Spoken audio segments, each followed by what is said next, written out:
Hello, everybody, and welcome to Physical Format Rock and Roll. I'm Gary, and I appreciate you tuning in today. I want to do a little album review on the latest from a band that hasn't been together for quite a while. But what we're talking about today is Pink Floyd, live at Knebworth, 1990. So, of course, this is the version of Pink Floyd after the Final Cut album that started with A Momentary Lapse of Reason.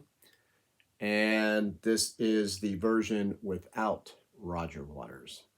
So this was a concert that was taped at the Knebworth Festival, obviously in 1990.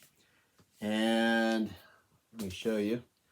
There's the front, there's the back. We'll go over that in a minute here. That's what it looks like on the inside. Kind of a cool shot there. Obviously a pretty big festival, right? And this is, it comes with this booklet also. And it's a pretty cool booklet. It's full of all kinds of different pictures and stuff. And I won't show you all of them, but I do want to show you this. I don't know. Well, that's probably not going to show up very well because it looks like it's almost like some kind of weird 3D thing. But this is the list of artists that were there that day.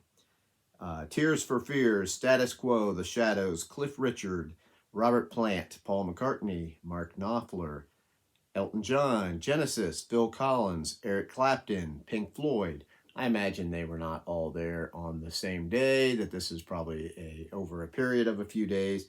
But Pink Floyd is on the top of that list. So that's pretty impressive when you consider all those artists that I just named. There's a few more pictures. It's pretty neat, although it does, like some of them, like I said, it has this weird kind of blurred effect. There's one like Nick Mason, David Gilmour, where it almost looks like you need 3D glasses to wear it. There we go. There's a couple of pictures of Mr. Wright on the keyboards. So anyway, what about the album, right? This is a 2-record set. It's a half-speed master. And first off, let me tell you, it does sound great. This has a few moments on here where it's just, I'm kind of amazed at how good it actually sounds. So you've got Shine On You Crazy Diamonds Part 1 through 5. You know, the famous one that we're used to. The Great Gig in the Sky. Wish You Were Here. Sorrow from Momentary Lapse of Reason. Money. Comfortably Numb. And Run Like Hell. So this has some really good versions. Everything that's on here sounds really good.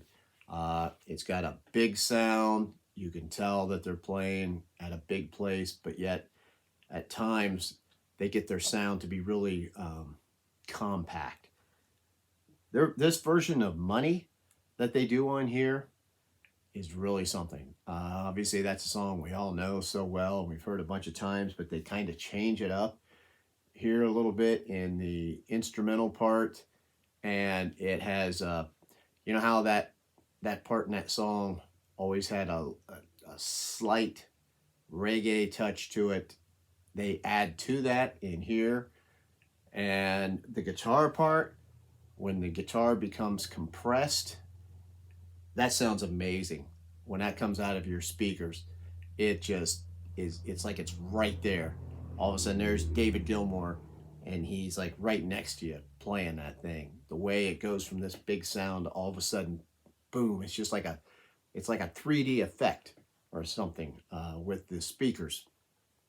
It sounds great. Great Gig in the Sky is great. Shine On You Crazy Diamond, that's one of my favorite Pink Floyd songs. And that sounds fantastic.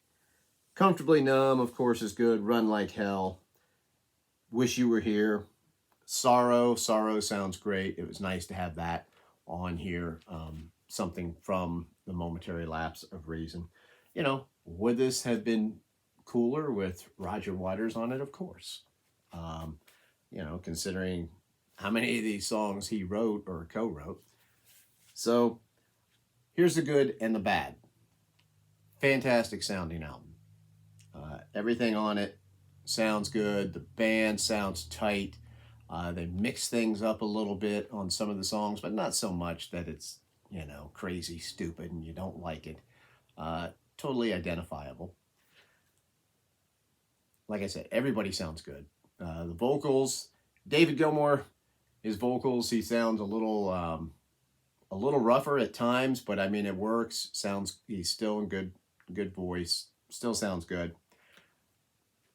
That's all good. The bad is, I read you off the songs on here, right? And you might think, wow, that's not too many songs. You're right. It's not.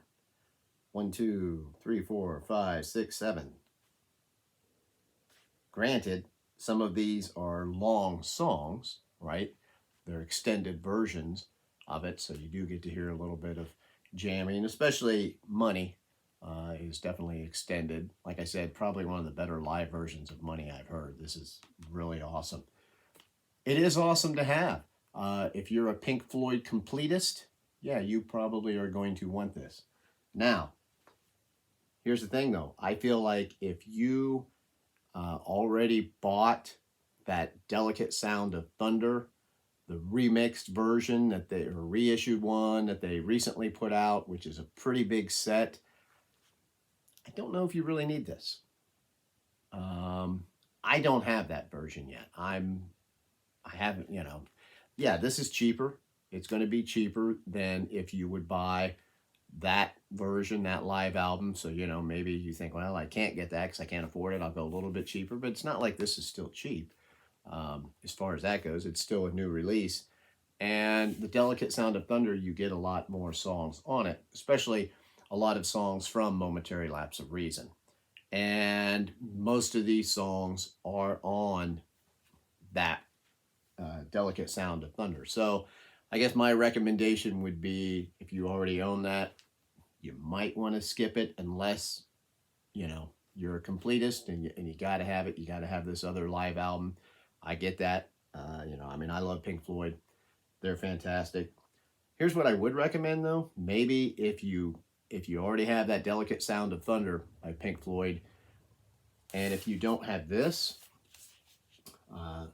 that Roger Waters put out later at some point last year from his Us and Them tour, which is a live album, you might want to pick this up because it would be a good companion piece to the Delicate Sound of Thunder album.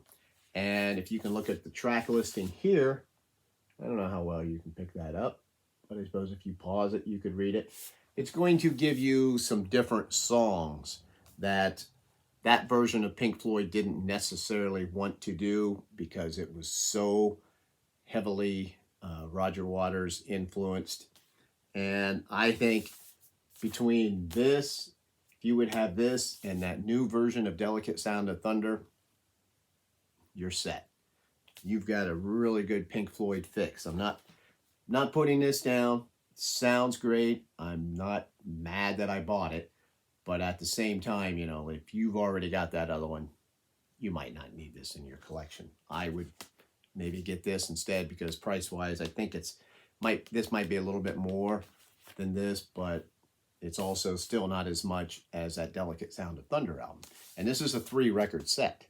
So, and it also sounds amazing. This sounds just as good as this one does. They're, you know, Pink Floyd and sound. They've got it. It's going on this. So that's my review. I don't know how good of a review that was, but it's my opinion of this album. I enjoyed listening to it, and I thank you for watching. I'm Gary. This is Physical Format Rock and Roll. I am on Twitter and Facebook. And until the next time, my friends, I will see you down the road.